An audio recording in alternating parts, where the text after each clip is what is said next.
Hi, everyone. Sorry for a tiny bit delay that we had some technical difficulties on our end, but all is resolved. And we're super excited to be here. And welcome to this week's DSS Break. Thank you so much for joining us today. We're here live every other week to talk about data science experiences and best practices with leading data professionals in a 15-minute break. I'm Anna, founder of Data Science Salon, and I'm live streaming here from our headquarters located in the heart of Miami, right next to the design district. And on today's break, I'm sitting down with Sophia Tee, who is a director of data science at Penguin Random House, and her team of machine learning scientists create tools and models to help drive profitability through advertising and marketing efforts. And I'm really excited about this conversation, Sophia, because this actually applies to a lot of different industries because we're all doing advertising and we're trying to convert those sales. So I'm really excited for you to share kind of how machine learning is kind of revolutionizing the way companies advertise. Thank you so much for being here with us. I'm really excited to be here. Well, why don't we go ahead and just dive right in? I know that you have more than 10 years of experience in data science with a focus on in media. And can you tell us a little bit about your background, how you got started in this? Yes, absolutely. So actually, even before the 10 years in data science, I started out at a hedge fund called DE Shaw, surrounded by incredibly intelligent people, and got to enjoy all the perks that the financial industry was giving out at that time. But after 4 years in the financial industry, I decided that I needed a change. So I went back to do my master's in statistics at Yale. And to be honest, I wasn't sure exactly what I wanted to do with that. I just felt that, having a statistics master's, you really couldn't go wrong. It could be applied to so many different industries. And I basically fell into data science from there.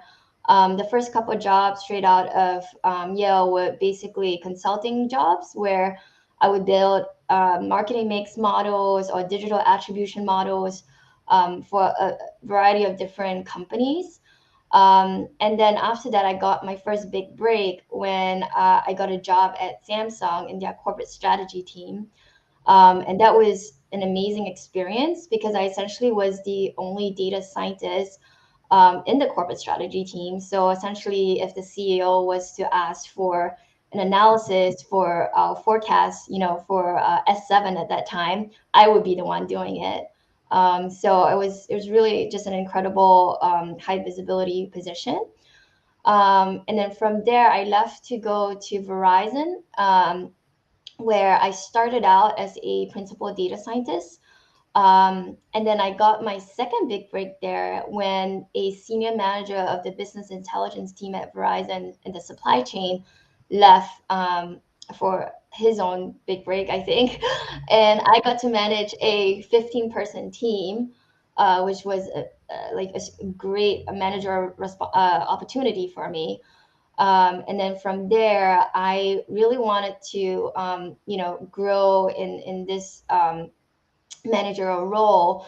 So I stayed for a couple years. And then finally, I decided that I wanted to go back into data science. So I got this job at Penguin Random House as a director.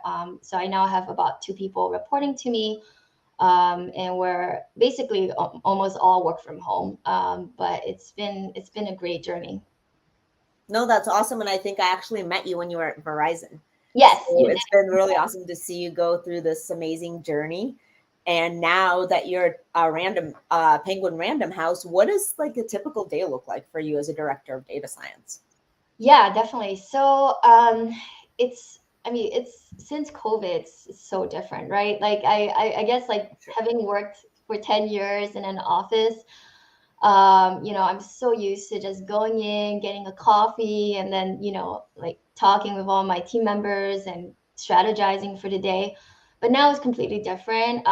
Surely we have a lot more free time, but it's a lot of my day is made up of essentially virtual meetings. I try to spend about 20% of my day with no meetings just so that I get some time to actually think about the problems that are being presented to us and strategize with my team on what's the best way to go forward. But a lot of the meetings are essentially either meetings with the stakeholders or meetings with my team to try to figure out where we are in, the grand scheme of things and like where we want to be. And also on a more short-term basis, like where we are in the project timelines and what we need to deliver.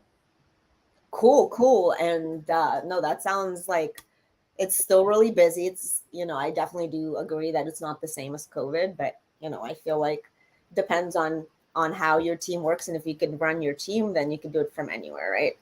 So, and let's go ahead and dive into the gritty details about what do you find the most exciting right now about using machine learning in the media industry, which, I'm sure there's a few things that are exciting right now.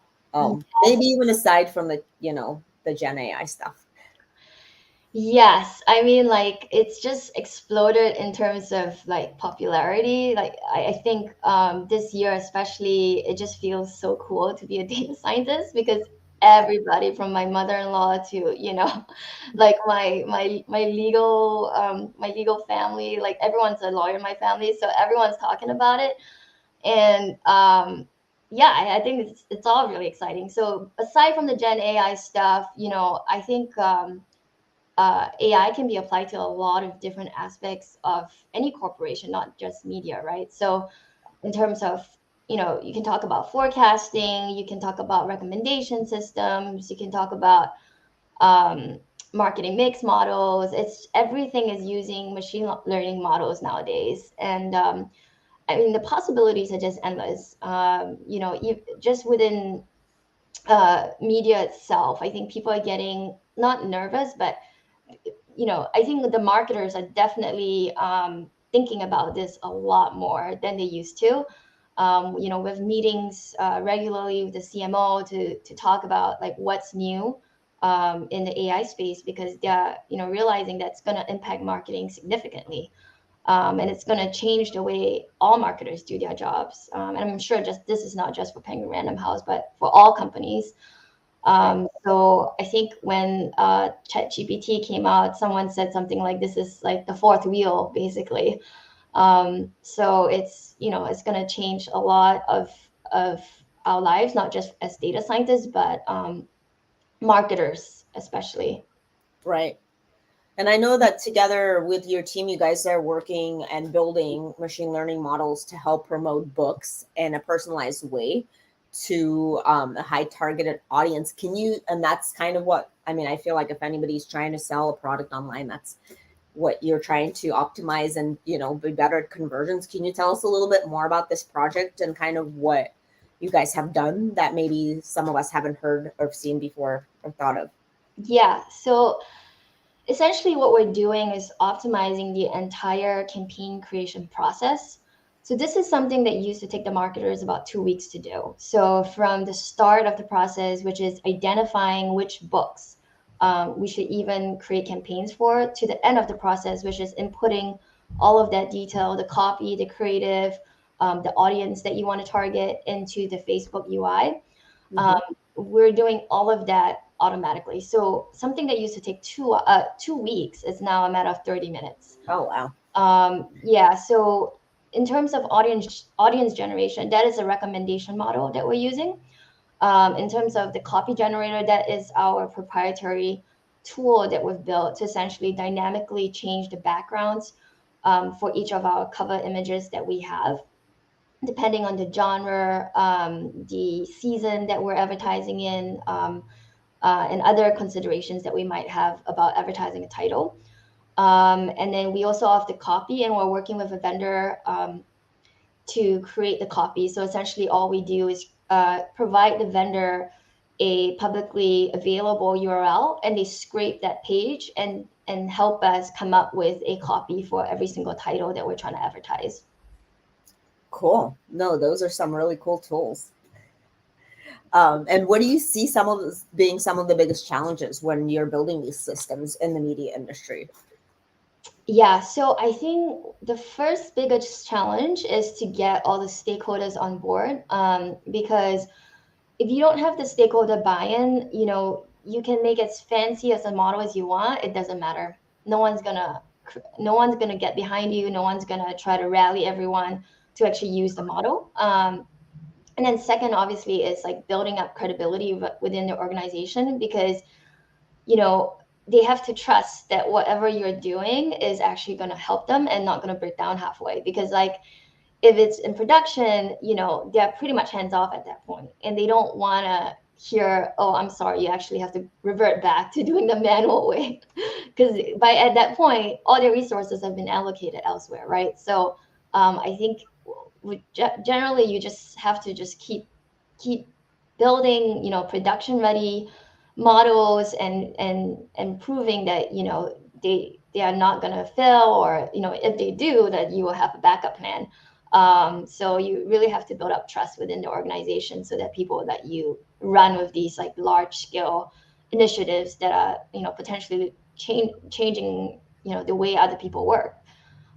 So that's the second thing, is building trust. And then the third big thing obviously is, you know, managing timelines, and figuring out like, you know, what your time would be best allocated to. Because essentially, you know, if you go down a certain road and the model's not working, you have to know when to cut it off.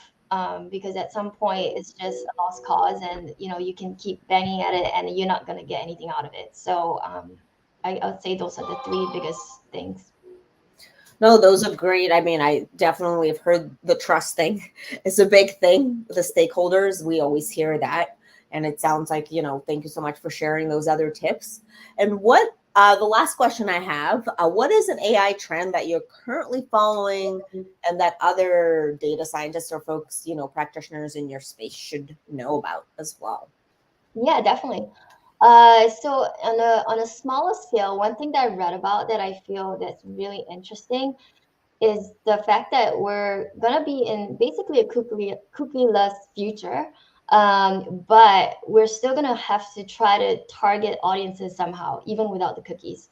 So the question is, how do you combine your first party data with your first party data, um, and try to figure out how to target, you know, certain demographics, um, without being able to see any personally identifiable information.